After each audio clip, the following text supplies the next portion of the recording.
Diha sa gisaysay nga ebanghelyo atong nasayran nga ang mga tinun-an sa pagsulti ni Hesus kabahin ni adtong pagpasakit o pagantos nga iyang pag-atubangon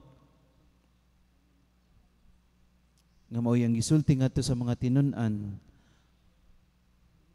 Wala kayo kini nasabti sa mga tinun-an unsay kahulugan niini sa pagdawat nila sa maong mensahe. Manang kadaghanan nila kanamang it remains a big question sa ilang huna-huna unsa may kahulugan niini. Nakapabilin kini dakong pangutana kanila tungod kay sila mismo wala pod mangutana, no? Wala pod mangutana ngadto kang Hesus.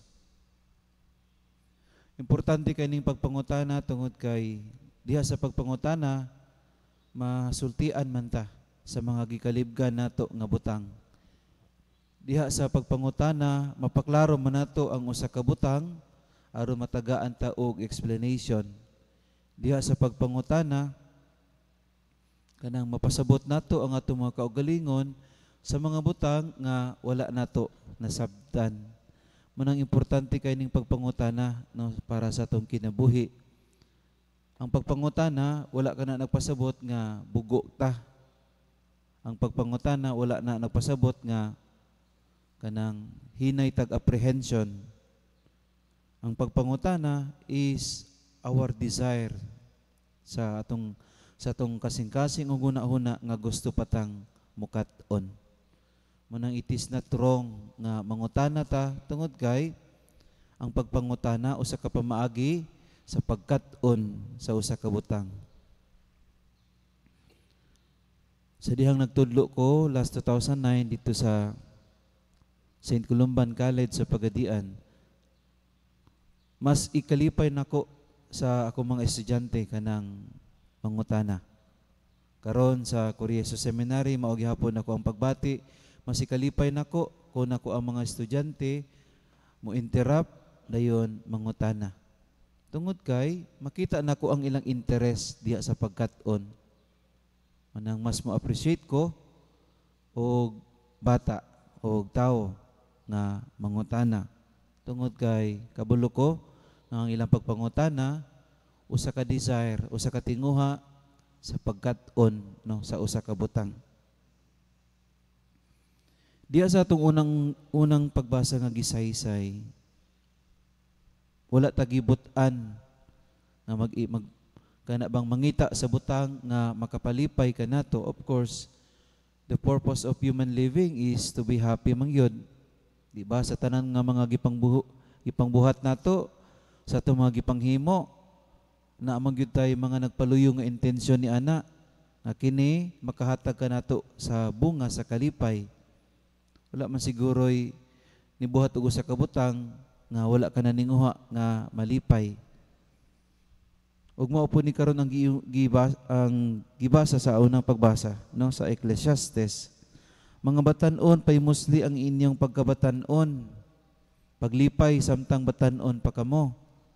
So, dili dautan nga mangandoy ta sa mga butang nga makapalipay kanato.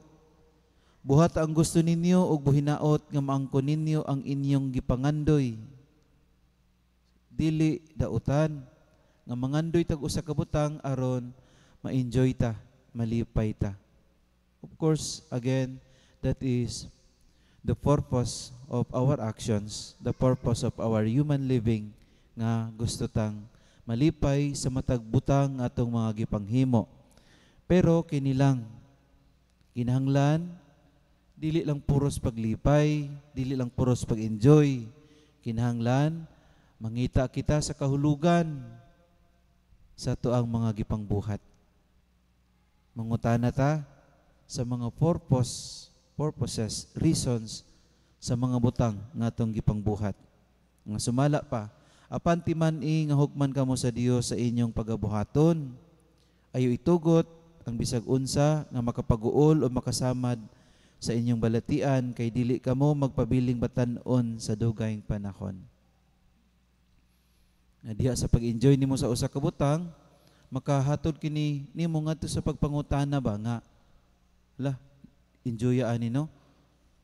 Hala, okay ka ini nga kasinatian. Pero ang pangutanan ni ana, magpabilin ba ka diya sa estado sa kinabuhi sa pag-enjoy sa usa ka butang? Diba giingon gahapon sa unang pagbasa sa Ecclesiastes gihapon, there is a time for everything. Nga ang Ginoo wala lang siya nagbuhat og kana bang kasinatian aron malipay ang tao. Naapoy kasinatian sa kaguol, balanse na. Nga dili lang sa tong kinabuhi kana bang dili lang ta kutob sa pagtagamtam sa kalipay nga ato ang nasinati, kundili kabalo pud tang maghuna-una mamalandong sa mga kagulanan o kasakit nga masinati sa tong kinabuhi. Ayaw patuyang sa kalipay nga imong nabati. Kinahanglan mangutana ta sa tinuod nga balyo sa mga gipanghimo nato, no? Ingon na nag-importante na mangutana ta. Tungod kay kitang tanan dili man ta magpabilin sa tong mga edad ba? Ako dili ko magpabilin sa akong pagka-40 karon. Pila ka bulan na lang mag-birthday nako, musibat na po ko diri sa katedral. Kumambay na ko ang style sa akong birthday. Never in my life ko nag-celebrate kog birthday. Last year kay nag-40 anyos ko.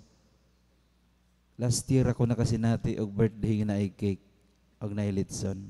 Pero never in my life nga nakasinati ko ana. Kinayan ako na nga dili ko tig celebrate og birthday, no? Mo sibat ko.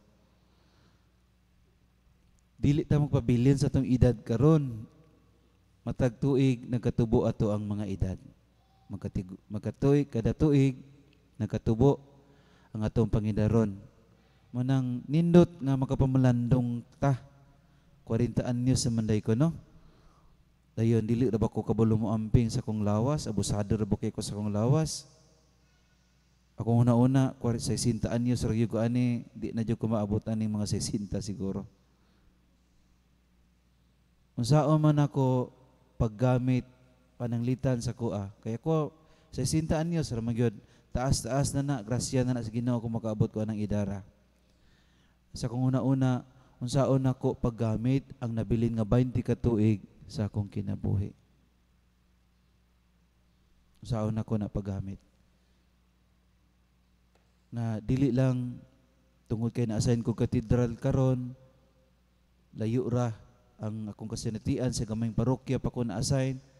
Pero kana ba unsaon nimo ang imong pagka-assign sa katedral karon sa nabilin ani nga 20 ka tuig? Mangutana ta ana. Dili lang pag-enjoy, paglipay sa kaugalingon sa mga butang nga atong natagamtam karon. Kay sama sa gingon gahapon, there would always be time for everything. Dili sa tanang panahon, katedral ka ma-assign. Dili sa tanang panahon, diri po ka ma-assign. Ug dili po sa tanang panahon, mao na ang atong kasinatian sa kinabuhi. We need to seek an answer by questioning sa tuang kinabuhi. Unsay akong buhaton sa mga nangabilin pang nga tuig, katuigan sa akong kinabuhi. Diha sa tunggi sa ulog karon nga kapistahan si San Lorenzo Ruiz, ang unang martir sa tuang nasod, ang unang santo sa atong nasod. Nindot po nga makapangutana kita sa dagan sa iyang kinabuhi nga nakapahimo niyang santos. Ako, nakapangutana ko, how can he be able to say kaning giingon, ako mamatay alang sa Dios, o kung aduna pa ako'y kalibuan ka kinabuhi, ihalad ko kining tanan alang kaniya. This is a great courage nga naa sa kasing-kasing ni San Lorenzo Ruiz. Nga kitang tanan nangandoy pagani ta og lain na pod nga kinabuhi. Pero atong hinumduman usa ra ni ka kinabuhi nga gihatag sa Ginoo nga ni kanato. It would be impossible nga napoy kinabuhi nga ihatag kanato human kita mamatay dinhi sa kalibutan. There is no such thing as transmigration of our soul into another body aron mabuhi na pud ta aning kalibutana. Usa ka lawas ra, usa ka kinabuhi ratong puy-an. Pero alang kang San Lorenzo, bisan pagtagaan siya og usa ka libo ka kinabuhi sa Ginoo, kanunay niya kining ihatag, ihalad ngadto kaniya. Ako maka-question ko nga, how can he come up with that decision? By laying down his life para sa Ginoo, even to the gravest kana bang result sa iyang kamatayon nga imartir siya. Nga when in fact ang atong desire sa kinabuhi hayahay kalipay sayon. Pero siya bisan sa tumang nga pag-antos ug tumang kasakit, still ihalad gihapon niya ang iyang kinabuhi ngadto sa Ginoo. Siguro ang tubag niini oriented siya sa mga pagtulunan sa mga Dominikano.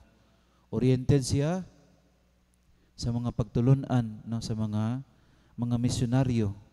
Munang mauni nakapa-inspired sa iyang kasing-kasing nga mahimong magmaisugon sa pag-atubang sa kinabuhi, sa kanunay pagpangutana sa Ginoo sa iyang sa purpose sa iyang kinabuhi dinhi sa kalibutan, and he always come up with that decision. Akong ihalad kanunay bisan pagtagaan ko og usa ka libo nga kinabuhi sa Ginoo. Unta mga igsuon maabot ta sa punto usab no nga wala man tay laing halaran sa tong kinabuhi ba, dili man ang atong kaugalingon. Kay bisag unsaon moabot ang panahon nga mobiya taning kalibutana ug wala man tay ulian sa tuang kinabuhi, ang Ginoo ra man gyud. Munang we keep on asking sa atong kaugalingon, what is my purpose diri sa kalibutan? We keep on asking sa atong kaugalingon, with these remaining years na naa sa akong kinabuhi, unsay akong angay nga buhaton para sa katapusan, dili lang ako malipay, kundi usab ang Ginoo nga nagsud-ong sa akong kinabuhi dinhi sa kalibutan, malipay usab. Mangutana ta kanunay aron maabli ang atong una-una og kasing-kasing aron makasabot kita sa tinuod nga kahulugan og purpose sa atong kinabuhi. Palihog manindog.